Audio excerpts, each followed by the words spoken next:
Hello सभी को। तो आज हम लोग क्या करेंगे, अपना first chapter natural resources and their use को स्टार्ट करने जा रहे हैं।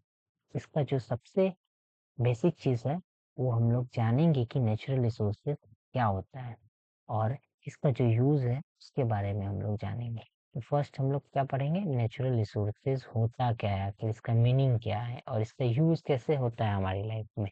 तो ये चीज़ हम लोग जानेंगे। तो जानने से पहले हम लोग चलते हैं कुछ क्वेश्चंस को जो हमारे बुक में दिया गया है, जिन्हें हमने नाम दिया है द बिग क्वेश्चंस। तो क्या है हमारे मन में क्या क्या क्वेश्चन आ सकते हैं, तो इसको देखते हैं। First question, how do we categorise natural resources? किस बेसिस पे हम लोग नेचुरल रिसोर्सेज को क्या करेंगे, कैटेगराइजेशन करेंगे, उन्हें बांटेंगे। जैसे मैंने तुम्हारे क्लास को लिया, पहला क्या किया मैंने, जेंडर के बेस पे क्या किया, तुम्हारे क्लास को दो गुट में बांट दिया। पहला बॉयज, दूसरा गर्ल्स। तो मैंने क्या किया, जेंडर के बेस पे तुमको कैटेगराइज कर दिया, बांटा। दूसरा क्या करूंगा, मैं वेट का बेस पे कर दूंगा, बोलूंगा 50 kg से ज्यादा वाले इस साइड आओगे और 50 kg से कम वाले इस साइड आओगे। तो यहाँ पे जो तुम्हारा क्लास का क्या हुआ, कैसा हुआ, तुम्हारा जो क्लास हुआ उसका क्या हुआ, क्लास को मैंने वेट के बेस पे बांट दिया। थर्ड क्या किया मैंने, हाइट का बेस पे तुमको बांट दिया क्लास पे। एक तो 160 50 का इधर और 150 से कम का इधर, ज्यादा का इधर। इस तरह से मैं क्या कर रहा हूँ, हाइट के बेस पे, वेट के बेस पे, जेंडर के बेस पे कैटेगराइजेशन कर रहा हूँ तुम्हारे क्लास का। तो इसी तरह मुझे क्या करना पड़ेगा कि नेचुरल रिसोर्सेज को कैसे मैं कैटेगराइज करूंगा, किस बेस पे करूंगा यूज का, या फिर और भी जो बेसिस है उसको लेकर। तो ये हम लोग पहला क्वेश्चन है, कैसे, how do we categorise natural resources. Second क्या है, what is the connection between the distribution of natural resources and different aspect of life. तो इसमें नेचुरल रिसोर्सेज का हमारे लाइफ पे क्या इम्पैक्ट पड़ता है इसके बारे में बताया गया है। ठीक है, जैसे कि नेचुरल रिसोर्सेज का कैसे इफेक्ट पड़ता है, ये चीज मैं तुमको बता देता हूँ। जैसे मान लो यहाँ पे पहाड़ है, नेचर की तरफ से दिया हुआ, ठीक है। और तो ठीक है, तो यहाँ और नीचे प्लेन है। तो प्लेन वाले का लाइफ क्या होगा, अलग हो जाएगा। उसके नेचुरल रिसोर्स के कारण वो लोग खेती करेंगे, प्लेन वाले लोग। क्योंकि पहाड़ वाले लोग क्या करेंगे, जंगल से लकड़ी चुनेंगे या फिर टूरिज्म का सहारा लेंगे अपना लाइफ को सरवाइव करने के। तो देखो इस तरह से, देखो नेचुरल रिसोर्सेज चेंज होने से क्या हुआ, उसका लाइफ चेंज हो गया, पूरा तरह से बदल गया। इसी चीज को हम लोग को समझना है कि कैसे असर डालता है नेचुरल रिसोर्सेज। और जो हमारा थर्ड क्वेश्चन है वो है, what are the implications of unsustainable use over exploitation of natural resources। तो हमारा जो है थर्ड क्वेश्चन है कि ओवर जो एक्सप्लॉइटेशन जो होता है नेचुरल रिसोर्सेज का, उससे क्या क्या हम लोग को हानि हो रहा है, इस चीज के बारे में है। तो चलो स्टार्ट करते हैं आगे का जो है चैप्टर फर्स्ट। तो फर्स्ट हम लोग इस वर्ड को ब्रेक डाउन करेंगे, नेचर बिकम अ रिसोर्स। यानी कब नेचुरल रिसोर्स क्या बनती है, एक रिसोर्स बनते हैं। उससे पहले हम लोग को जानना पड़ेगा कि नेचुरल रिसोर्सेज कहते किसको है। इसमें कहते किसको है, इसको जानने के लिए मुझे क्या करना पड़ेगा, जो हमारा नेचुरल और रिसोर्स इन दोनों को समझना पड़ेगा। तो पहले तो नेचर होता क्या है, ये चीज समझना जरूरी है। क्या होता है nature, one of the meaning of the word nature is the totality of life and non-life forms that are part of our environment but have not been created by humans। यानी जो भी हमारे आसपास लिविंग और non living things है जिसको हम लोगों ने, इंसानों ने नहीं बनाया है, वो नेचुरली हुआ है। जैसे कि पहाड़ हो गया, हमारा माउंटेन्स हो गया, हमारा रिवर्स हो गया, जो नॉन लिविंग थिंग्स है, लेकिन वो क्या है, एनवायरमेंट का पार्ट है। लिविंग थिंग्स जैसे कि plants and humans, different types of animals and birds, ये सारे जो चीजें हैं जिनको ह्यूमंस ने नहीं बनाया है, जो लिविंग और नॉन लिविंग थिंग्स को जो नेचुरली है, वो सब नेचर, सब उन सबको हम लोग नेचर कहते हैं। और जो हमारा नेचर रिसोर्स किसे कहते हैं, और जो हमारा सेकंड क्वेश्चन है, नेचुरल रिसोर्स क्या किसे कहते हैं। तो यहाँ पे देखो क्या है resource, when human use these of their substance or create new things from them of the consumptions, these elements of nature become resource। ठीक है, जब हम लोग इस नेचर से क्या करते हैं, कुछ उसमें एडिशन करके कुछ नया चीज बनाते हैं, या फिर कुछ अलग क्रिएट करते हैं नेचर का यूज़ करके, नेचर के सामानों का यूज़ करके, तब वो रिसोर्स कहलाता है। तो जैसे कि एक अच्छा सा एग्ज़ाम्पल दिया है, लाइक ट्री को देखो तुम, मेरा ड्राइंग थोड़ा खराब है लेकिन मैनेज कर लो थोड़ा। जो ट्री है वो क्या है, एक रिसोर्स है। इस ट्री में मैंने क्या किया, लकड़ी काटा और एक क्रिएशन करके क्या किया, एक सुंदर सा, भले ही मेरा ड्राइंग खराब है, बड़ा ही भद्दा है, सुंदर तो नहीं है, लेकिन तुम सुंदर सा क्या करोगे, चेयर बनाओगे। तुमने सुंदर सा चेयर बना लिया इस जगह पे आके। तो ये जो तुमने इस पेड़ को काट करके इसकी लकड़ियों को तोड़ तोड़ कर मरोड़ मरोड़ कर नया क्रिएशन किया चेयर का, तो ये क्या हुआ, तब तुम्हारा जो ये ट्री है वो क्या कहलाएगा, नेचुरल रिसोर्स कहलाएगा। अगर तुम उस घर में बैठ के सो जाते, चेयर नहीं बनाते, तो तुम्हारे लिए ट्री नेचुरल रिसोर्स नहीं है। और जो सबसे बड़ा चीज है, कब कोई चीज नेचुरल रिसोर्स बनता है, कोई भी चीज कैसे नेचुरल रिसोर्सेज बनता है, तो सब कुछ तो नहीं है हमारे लिए नेचुरल रिसोर्सेज। तो कोई चीज कब नेचुरल रिसोर्स बनता है, ये चीज हम लोग को जानना बहुत जरूरी है। सबसे पहला जो चीज है, कोई भी चीज को कब नेचुरल रिसोर्स बनने के लिए उसका एक्सेस होना, उसका एक्सेसिबिलिटी होना, क्या होना, एक्सेसिबिलिटी, यानी एक्सेस कर पाओ तुम उस चीज को, तो ही वो रिसोर्स बन पाएगा। अब मान लो तुम्हारे पास इतना बड़ा, बहुत बड़ा तेल का कुआं है, ठीक है, लेकिन तुम उस तेल से पानी निकाल तेल निकाल ही नहीं पाओगे, तो वो तुम्हारे लिए नेचुरल रिसोर्स नहीं होगा। या फिर मान लो तुम्हारे पास पानी का कुआं है, ठीक है, लेकिन उस कुआं से पानी निकालने का तुम्हारे पास संसाधन ही नहीं है, तुम उसको पानी ले ही नहीं पाओगे, तुम उस वाटर को एक्सेस ही नहीं कर पाओगे, वो तुम्हारा नेचुरल रिसोर्स नहीं होगा जब तक कि तुम उसको एक्सेस ना कर पाओ। एक्सेस करने के लिए क्या-क्या करना पड़ता है? तो एक्सेस करने के लिए 3 चीज़ों का इम्पोर्टेंस है। पहले टेक्नोलॉजी। टेक्नोलॉजी तुम लोग को पता है कि तुम्हारे पास ऐसा टेक्नोलॉजी होना चाहिए कि तुम क्या करो, उस जैसे मैंने एग्ज़ाम्पल लिया था ना ऑयल का, तुम उस ऑयल को निकाल सको। जैसे मैं यहाँ पे मान लो ऑयल है, इस मिट्टी के अंदर ये सब ऑयल है। तुम क्या करो, तुम्हारे पास वैसा टेक्नोलॉजी होना चाहिए ताकि तुम उस ऑयल को निकाल सको। फर्स्ट तो टेक्नोलॉजी, सेकंड क्या है, इकोनॉमिकली बेनिफिशियल होना चाहिए। क्या होना चाहिए, सेकंड इकोनॉमिकली बेनिफिशियल, यानी ऐसा नहीं कि पेट्रोल को निकालने का खर्चा आ रहा है 1 लाख रुपीज और तुम पेट्रोल बेचोगे तो तुमको 50,000 मिलेगा। अगर ऐसा होगा तो तुम क्या करोगे, तुम समझदार होगे तो इस जो क्रूड ऑयल है उसको नहीं निकालोगे। इसके अलावा जो थर्ड है वो हमारा सोशली एक्सेप्टेबल होना चाहिए, कि हाँ, अगर ऐसा हुआ कि लोग क्या कर रहे हैं, लोग मान लो लोग का मानना है कि पेट्रोल का यूज़ करके हम लोग को गाड़ी नहीं चलाना है, वहाँ का सोसाइटी ये मान के बैठा है और मान के चलता है, और तुम क्या करोगे, तब ऐसा वहाँ का सोसाइटी है, तो वो लोग क्या करेंगे, तुमको ये तेल निकालने नहीं देंगे, या फिर तुम निकाल भी लोगे तो तुमसे खरीदेंगे ही नहीं, तो क्या तो फिर क्या होगा, तो फिर तुम्हारा जो तेल निकालना है उसका कोई वैल्यू नहीं रह जाएगा। तो इसीलिए सोसाइटी में एक्सेप्टेबल होना चाहिए, आसपास के लोग उसका हाँ सही समझे कि हाँ ये मैं करने दूंगा, तो ऐसा होना चाहिए। तो ये 3 चीज इंपॉर्टेंट है। क्या है, पहला मैंने फिर से रिपीट कर रहा हूँ, पहला चीज टेक्नोलॉजी, दूसरा चीज इकोनॉमिकली बेनिफिशियल होना चाहिए, लॉस नहीं होना चाहिए, थर्ड सोसाइटी का एक्सेप्टेबल होना चाहिए। ये 3 चीजें जब रहेंगी किसी नेचर की चीज में, तभी वो क्या बनता है, तभी वो नेचुरल रिसोर्स बनता है। क्वेश्चन का आंसर मिल गया होगा, when does the natural resource become a resource, कब एक सॉरी नेचर कब बनता है, when does nature become a resource, तब जो है नेचर एक रिसोर्स बनता है। ये तीनों चीजें रहेंगी तभी जो है नेचर रिसोर्स बनेगा।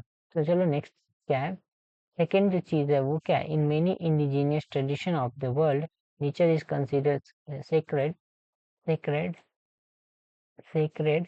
You have read about this. In such traditions, nature is nurturer or nourisher. Do you know the practice that reflect this? यानी बहुत सारा क्या है, बहुत सारे ट्रेडिशन में क्या किया जाता है, नेचर को नर्चरर यानी हम लोग का मतलब कि पोषण देने वाला, हम लोग को पाल पोस के बड़ा करने वाला ऐसा माना जाता है।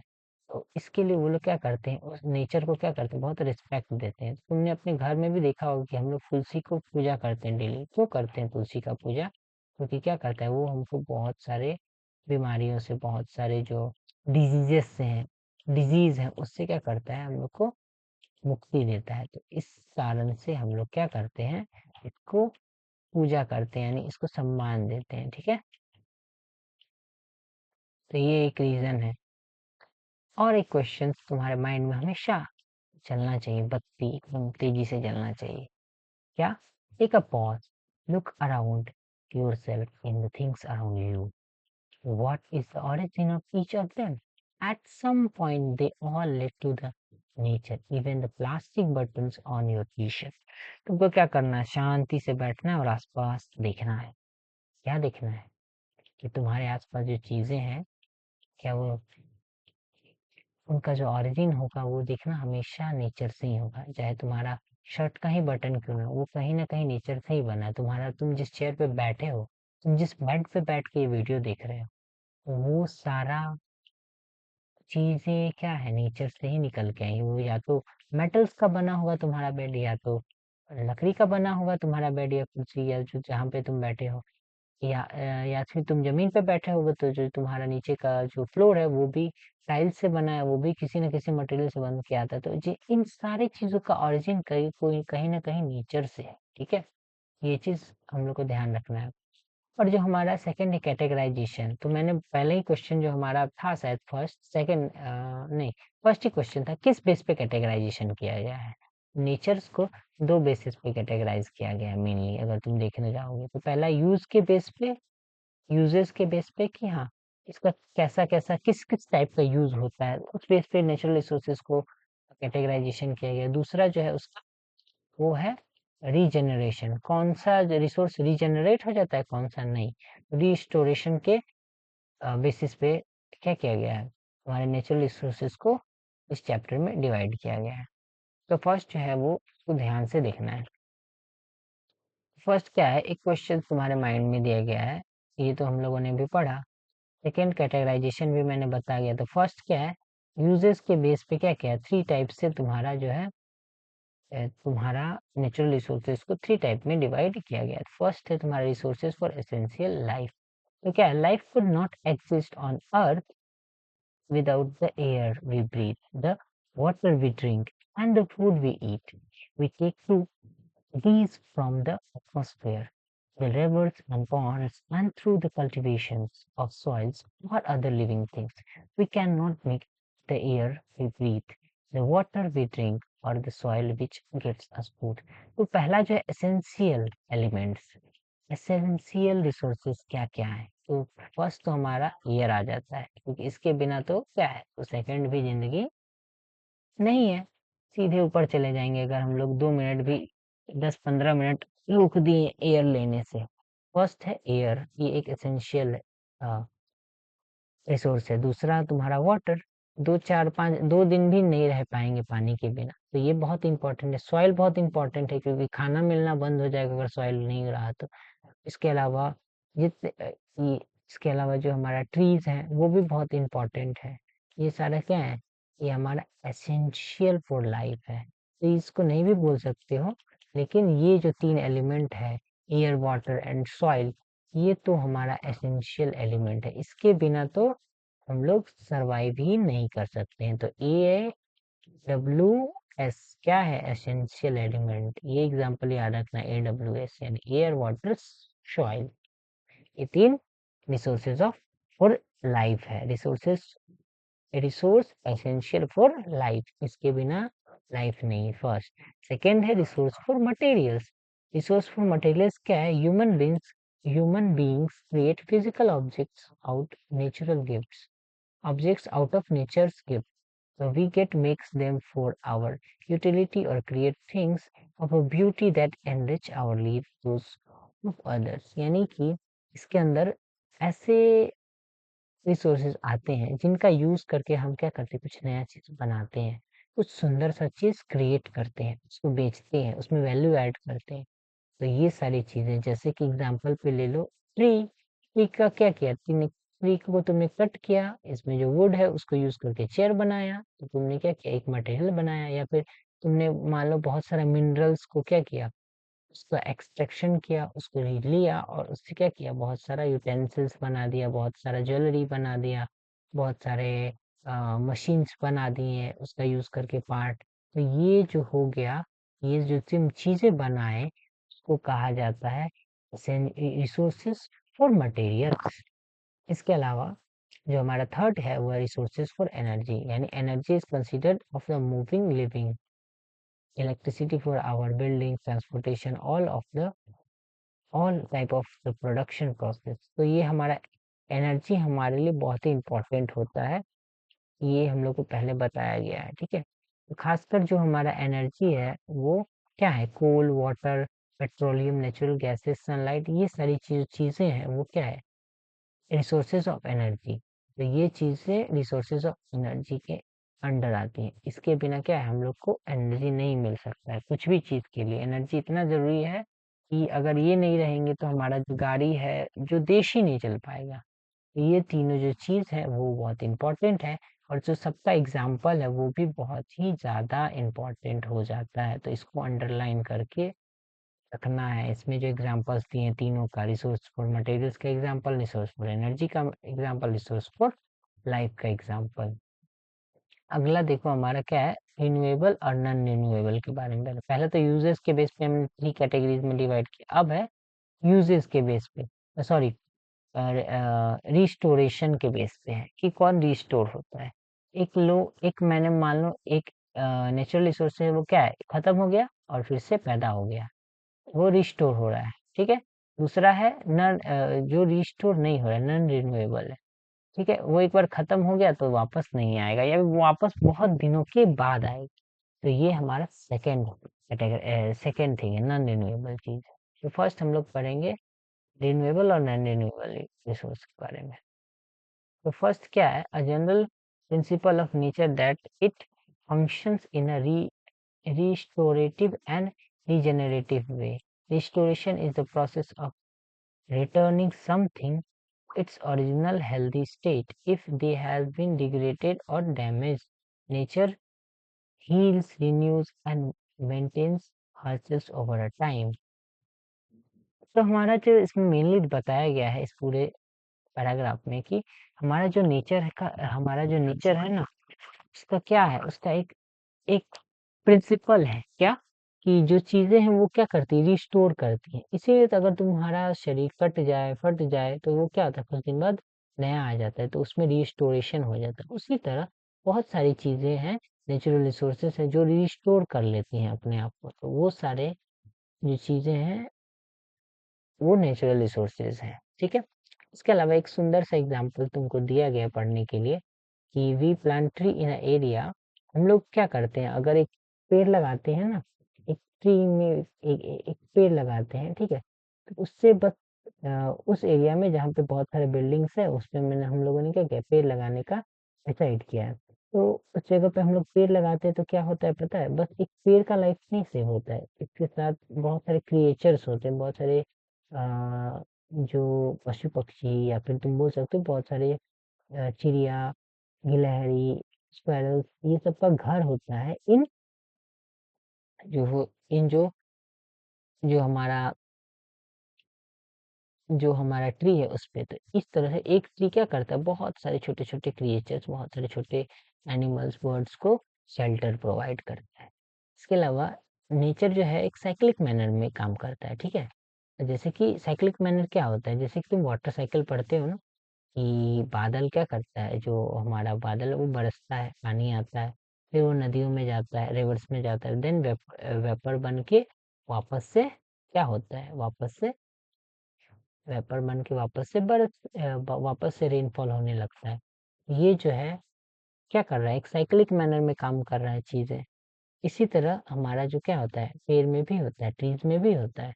जो हमारा ट्री है वो क्या करता है, वो बहुत सारे लीव्स को गिरा देता है, वो लीव्स क्या होते हैं, डिग्रेड हो जाती है, खराब हो जाती है और मिट्टी में मिल जाती है, और एक धीरे धीरे क्या टोटली मिट्टी में कन्वर्ट होके जो सॉइल है उसको क्या करती है, एनरिच कर देती है। और जो हमारा सॉइल है वो क्या हो जाता है, जो हमारा सॉइल है वो फर्टाइल हो जाता है, और फिर से इसमें क्या होता है, नया पेड़ को वो क्या करती है, वो एनर्जी वापस से दे देती है। इस तरह से हमारा जो नेचर है वो क्या करता है, रीजनरेशन का प्रिंसिपल को फॉलो करता है।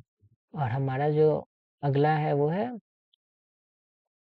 renewable resources. Renewable resources exhibit these characteristics over the time. Most of the Indian abundant sunshine in the natural course, rivers are fed regularly, rain and melting glaciers, forests renew themselves, soil replenish itself through the natural process, and so on. Solar energy and wind energy, even from the flowing water, timber, forests are renewable resources long as well as able to manage manage them in a sustainable manner.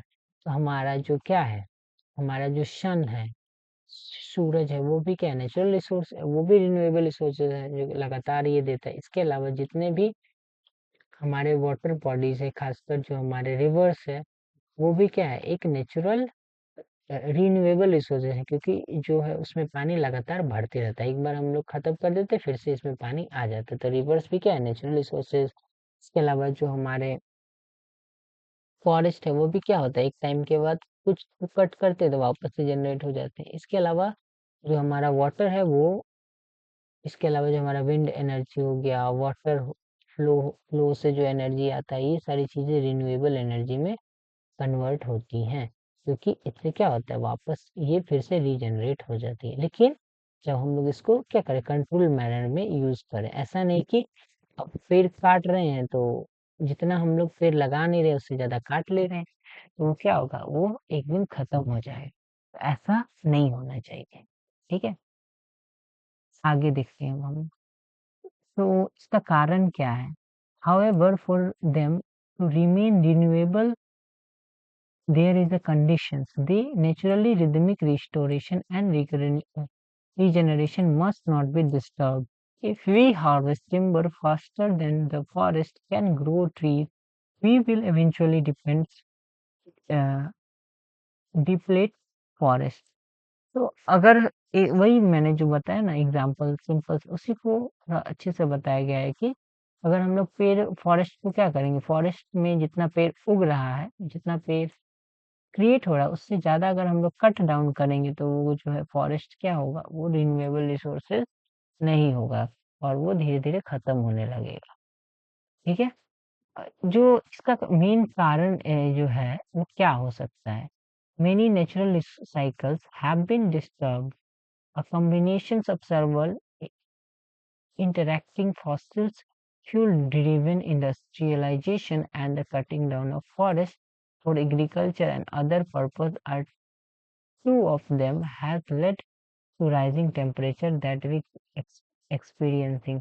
यानी क्या बोला गया है कि आजकल क्या है, जो कॉम्बिनेशन है ना बहुत सारी चीजों का, खासकर फॉसिल फ्यूल यानी जो कोयला हो गया, पेट्रोलियम हो गया, उससे चलने वाला जो इंडस्ट्री है ना, वो क्या हो रहा है आजकल, उसके कारण से। और इसका एग्रीकल्चर के लिए जो हम लोग क्या कर रहे हैं, जमीन से पेड़ काट रहे हैं, ट्रीज को कट कर रहे हैं, उससे क्या हो रहा है, उससे जो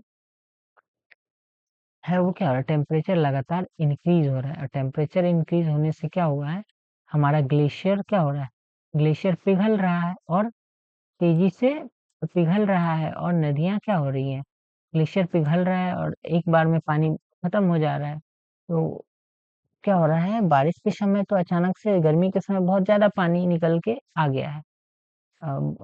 गर्मी पड़ा यहाँ पे, ठीक है, तो यहाँ पे क्या हुआ, तो जो ग्लेशियर वो पिघल गया, और फिर यहाँ पे ग्लेशियर का कमी हो गया। और जब इसमें ग्लेशियर का कमी हो गया, क्योंकि ये तो बहुत गर्मी पड़ा था तो बहुत ज्यादा एक ही बार में पिघल गया, तो यहाँ पे क्या हो गया, ग्लेशियर का कमी हो गया। तो बाद का समय में ना, तो क्या हुआ, बाद का समय में ये नीचे प्लेन्स में पानी का, ऊपर ग्लेशियर का कमी होने लगा। ठीक है,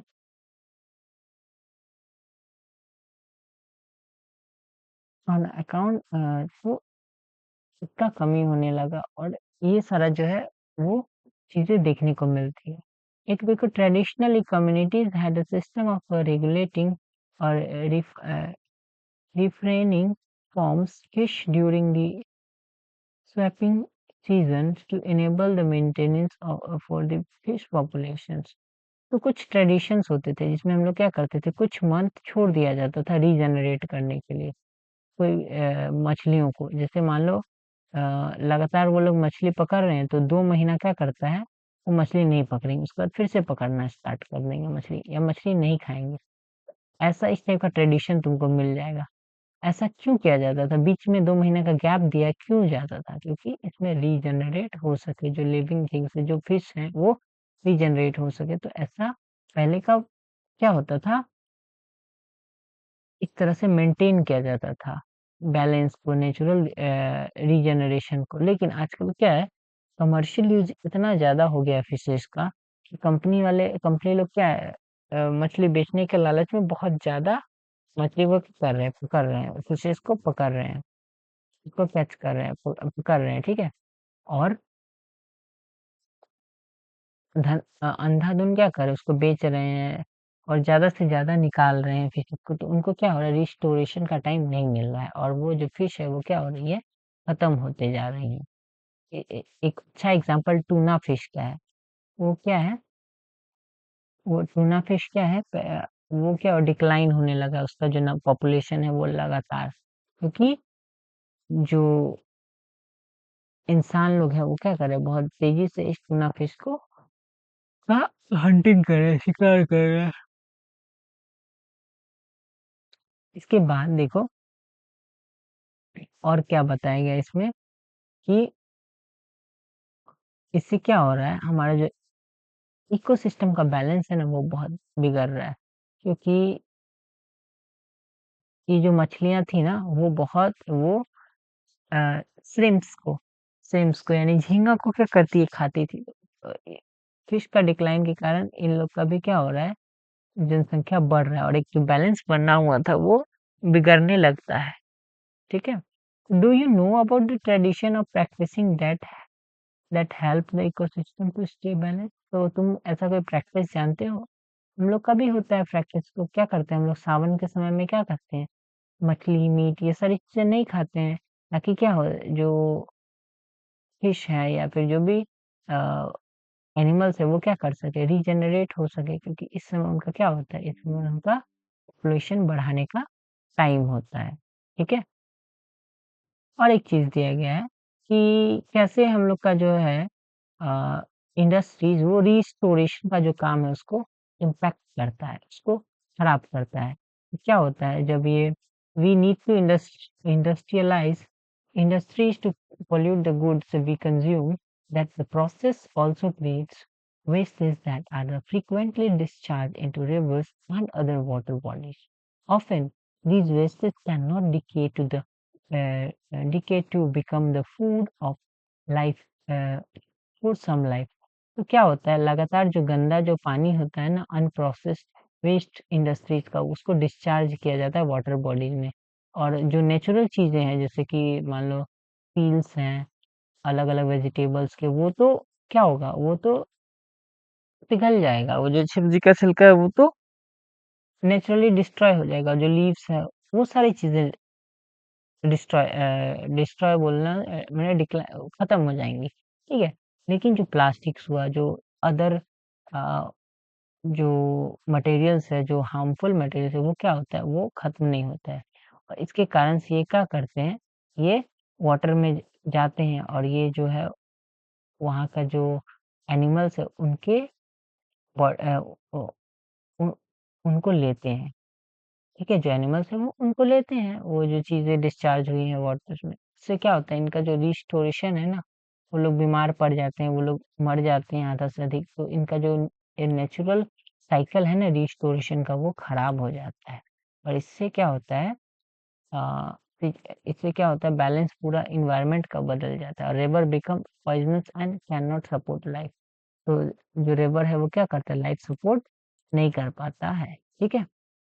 आइडेंटिफाई ह्यूमन एक्शंस, तुमको क्या करना है इसमें, ह्यूमन एक्शंस को आइडेंटिफाई करना है। और जिससे क्या हो रहा है, जिससे रिस्टोरेशन का प्रोसेस में क्या हो रहा है, रिस्टोरेशन का प्रोसेस में समस्या आ रहा है, कोई प्रॉब्लम क्रिएट हो रही है, जैसे कि डिस्चार्ज करने से, यहाँ पे वाटर डिस्चार्ज करने से क्या हो रहा है, रिस्टोरेशन का समस्या हो जा रहा है, रिस्टोरेशन का प्रॉब्लम हो रहा है।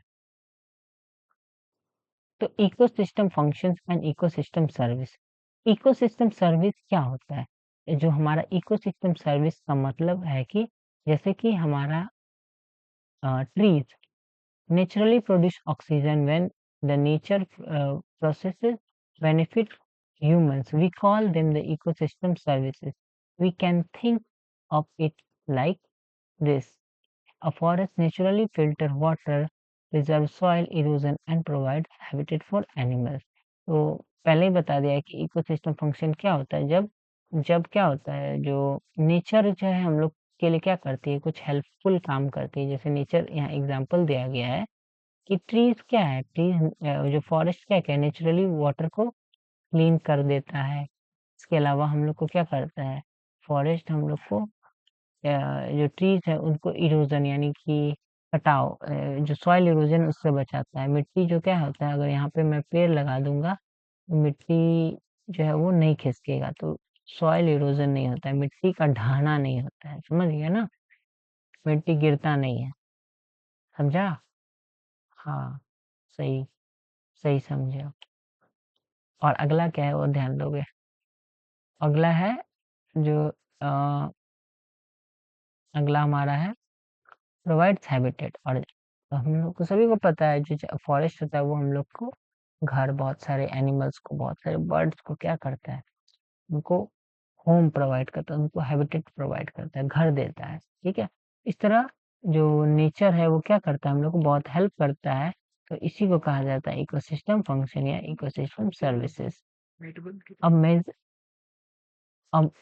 mature tree produce 275 litre oxygen per day एक जो नेचुरल ट्री है वो हम लोग को 275 लीटर तक ऑक्सीजन देता है और एक ह्यूमन को एक दिन में 350 लीटर 350 लीटर ऑक्सीजन क्या होता है नीडेड होता है जरूरत होता है तो इस तरह से देख सकते हो कि नेचर हम लोग को कितना ज्यादा चीजें प्रोवाइड करती हैं इसीलिए हम लोग को अपना नेचर को बचा के रखना चाहिए ठीक है अब आ जाओ लास्ट एक तुमको सर्वे करना है ठीक है take up a survey of small research study to access the type of renewable resources in your regions.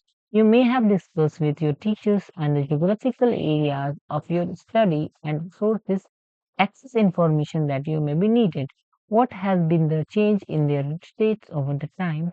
Make a small report that identify the resources for the change and what may be done. तुमको क्या करना है एक सर्वे करना है natural resources का ठीक है नेचुरल रिसोर्सेज नहीं सॉरी नेचुरल रिसोर्सेज में रिन्यूएबल रिसोर्सेज का कि तुम्हारे एरिया में कहाँ कहाँ क्या क्या रिन्यूएबल रिसोर्सेज हैं with the help of your teachers और एनीवन ठीक है और क्या करना है उनका हेल्प लेके उनको इंफॉर्मेशन कलेक्ट करना है कि ये जो है रिन्यूएबल रिसोर्सेज में तुमको टीचर से पता कर लेना है कि कौन कौन सा चीज़ें हम लोग को सोर्स के रूप में यूज करनी है क्या क्या चीजें हैं इसके अलावा अ, तुमको अ, देखना है कि नेचुरल रिसोर्सेज में ओवर द टाइम क्या चेंज आया पहले 5 साल पहले कैसा था यहाँ का रिन्यूएबल रिसोर्स इसके बाद 5 साल बाद इसका जो रिन्यूएबल रिसोर्सेज में क्या चेंज आ गया पहले कम था रिन्यूएबल रिसोर्सेज अभी ज्यादा हो गया या पहले ज्यादा था अभी कम हो गया ये चीजों को देखना है तो और जो हमारा अभी हमने रिन्यूएबल रिसोर्सेज पढ़ा सेकंड हमारा नॉन रिन्यूएबल रिसोर्सेज तो नॉन रिन्यूएबल रिसोर्सेज क्या है उसको ध्यान से देखना है non renewable resources are the created over the long period they can not be replenished at the rate of we use them तो ऐसा चीज जो क्या होता है जो नेचर में दोबारा क्रिएट नहीं होता है या फिर क्रिएट होता भी है उसको बहुत ज्यादा टाइम लगता है ऐसी चीज़ों को हम लोग क्या कहते हैं? ऐसी चीज़ों को हम लोग नॉन रिन्यूएबल रिसोर्सेज कहते हैं। इसमें जो एग्ज़ाम्पल्स हैं, वो मेनली क्या-क्या है, उसको ध्यान देना है कि नॉन रिन्यूएबल रिसोर्सेज के एग्ज़ाम्पल्स क्या हैं? क्योंकि एग्ज़ाम में यही चीज़ें आती नॉन रिन्यूएबल रिसोर्सेज के एग्ज़ाम्पल क्या है? वो देखना है ध्यान से। जितने भी कोल हो गया पेट्रोल कोल हो गया तुम्हारा अ, आयरन, कॉपर, गोल्ड ये जितने भी मेटल्स हो गए ये इसके अलावा fossil fuels like petroleum diesel ये सारी चीजें क्या है ये तुम्हारी नॉन रिन्यूएबल रिसोर्सेज है क्योंकि ये कुछ दिन बाद खत्म हो जाएगी इंडिया में भी last another 50 years, the demand of the electricity has been increased as the population expanded and development was accelerated. Till more sustainable options become available widely, we needed to use the coal we have judicially. यानी इसमें बताएगी कि अगला 50 साल के बाद क्या होगा, इंडिया के पास कोल का शायद कमी हो सकता है, तो इसीलिए इंडिया को क्या करना चाहिए, नॉन रिन्यूएबल ऑप्शन को तलाशना, नॉन रिन्यूएबल की जगह रिन्यूएबल रिसोर्सेज को लेने की जरूरत है। तो इस चैप्टर के लिए इतना ही। इसके बाद जो है हम लोग नेक्स्ट वीडियो में जानेंगे कि क्या चीज़